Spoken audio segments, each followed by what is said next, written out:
Hey everyone, it's Katie. I am shooting this video from Sansara Resort, which is where I am at this time and space for a little visit. And I'm staring out at this beautiful black sand beach and ocean. You can kind of see the yoga space here behind me. I'll be back here in November, and this visit has me super excited to return for my Awakening the Goddess retreat. And I want to speak with you today about some of the differences between feminine form and masculine form yoga.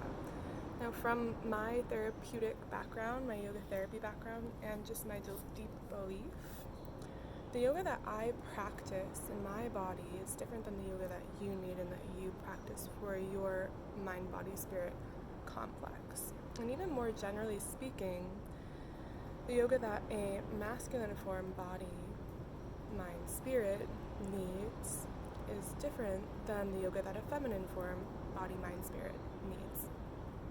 Yet if we rewind to the advent of more modern hatha yoga, a lot of the poses and practices were literally created for the minds and bodies and spirits of 16-year-old boys. A really great, just practical, grounded example of this is from your standing pose, Tadasana, mountain pose.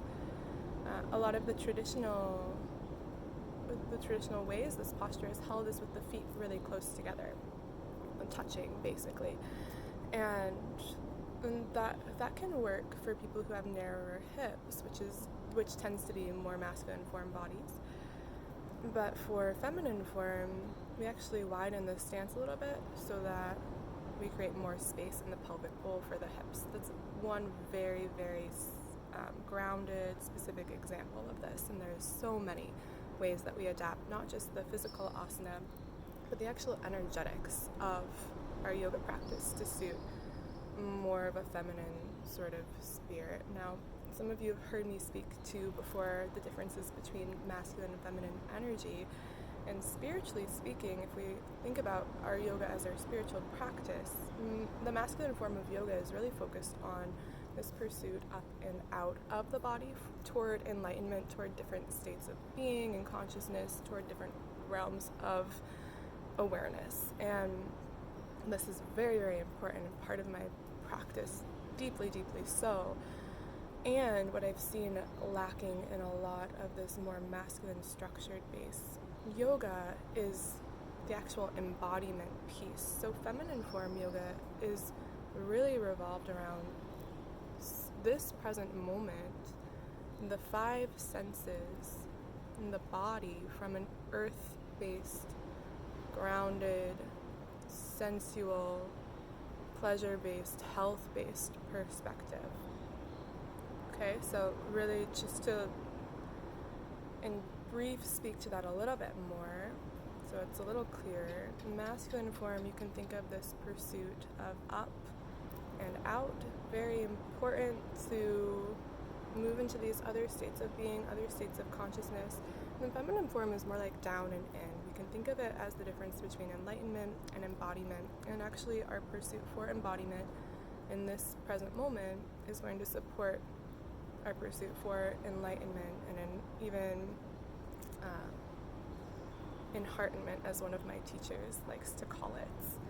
So that's a little bit on the spiritual aspect of this. And really the feminine practices, and these are things that I will be leading in my retreat this November, Awakening the Goddess, are meant to increase experiences of pleasure, health, well-being, and joy in this present moment. We'll be really diving into our womanhood from a yogic and Ayurvedic perspective in terms of healing our relationship with food and how we are nourished in our bodies, healing our relationship with the senses and sensuality and sexuality, healing anxiety and negative self-thoughts from the nervous system and from the mind.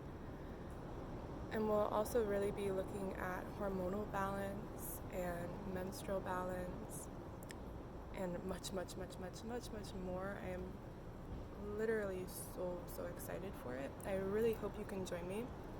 If you have any questions on the content of this video, please leave them in the comments below. If you want to learn more about my retreats or this amazing place that Sansara is, then please get in touch, send me a message. Just want to show you the ocean really quick before I log off.